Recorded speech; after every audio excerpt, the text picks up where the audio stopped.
Bendiciones, Francisco Mastro te habla y esta tarde que una palabra poderosa, porque si le crees, tendrás tu milagro. En el día de hoy que una palabra radicada en el Evangelio según San Juan, en el capítulo 1 del 29 en adelante. Habla la historia que trastornó el mundo y dividió la historia, hablando de Juan cuando iba a presentar a Jesús. La historia dice que Juan vio a Jesús impactantemente como un espíritu de paloma se le posesió encima de él. Esta era la señal que tenía Juan para reconocer a Jesús. ¿Qué sucede? Donde yo quería enfocarme era la palabra que Jesús dijo en ese entonces. Al principio de su ministerio, él habla de arrepentido y convertido porque mi reino se ha acercado.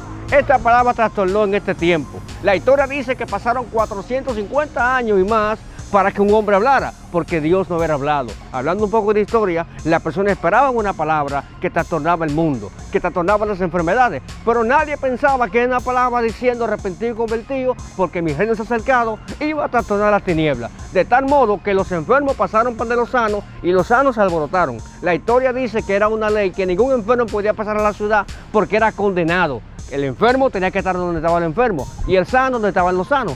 ¿Qué sucede? Las personas en este ambiente de 450 años que había pasado, para escuchar una palabra, surgieron muchas religiones, políticas, sociales y muchas religiones que ya la gente estaba cansado. La gente le faltaba algo, una palabra que transformaba su vida, una palabra que sanara. Cuando aparece Jesús con la palabra simple, arrepentido y convertido porque mi reino está cerca, entonces causa un estruendo espiritual de tal modo que los enfermos pasan donde estaban los sanos, buscando un milagro, porque entendieron que había un hombre que quería resolver su problema. La historia habla que los enfermos se acercaban a Jesús. La Biblia dice que todo aquel que se acercaba a Jesús era sano, por eso era un estruendo. Por eso vemos la palabra que se sembró en la mujer de flujo de sangre, vemos la palabra que se sembró en Jairo, vemos la palabra que se sembró en el paralítico, porque Jesús vino a resolver el problema. Solamente él necesitaba un motor, que era la fe.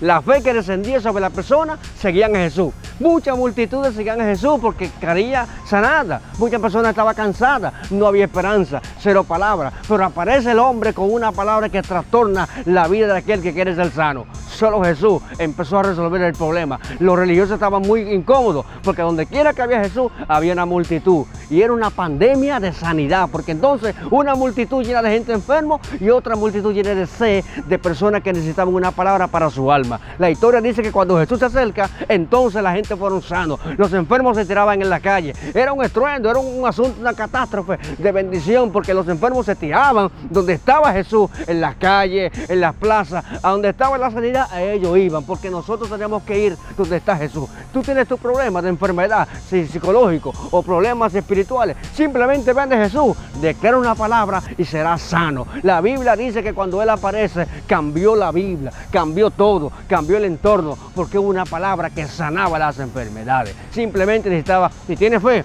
eres sano. Si tienes fe, eres sano. Simplemente la palabra fe que te puede motivar a levantarte. La iglesia, los hermanos, el mundo necesita una palabra trastornada del cielo. Y esta palabra es arrepentido y convertido porque mi reino se ha acercado. Cuando el reino se te acerca a tu vida, entonces tú eres sano. Cuando el reino se te acerca a tu vida, entonces tú eres salvo. Por eso muchas personas fueron sanados, salvados en la cruz, porque la palabra clave llegó a su vida. Bendiciones. Sembrando.tv para las naciones.